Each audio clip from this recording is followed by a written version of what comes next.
আমাদের নবীজির নাম কি?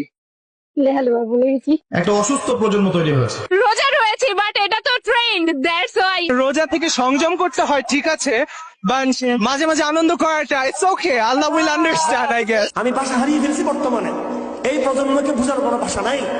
কেউ বিশ্বাস করতে চায় না সে মুরতাদ হয়ে গেছে, কেউ বিশ্বাস করতে চায় না সে মুনাফিক হয়ে গেছে। টোটালি আর একটা নাস্তিক প্রজন্ম তৈরি হয়েছে। পক্ষ এবং সিট দেখার আগে আগে মায়া দেখছে, ওর সিট দেখার আগে দেখছে ওর পাশে মায়া পড়ছে কিনা, ও আগে এটা খেয়াল করছে। পাপকে তারা খুব একটা পাপ মনে করে না।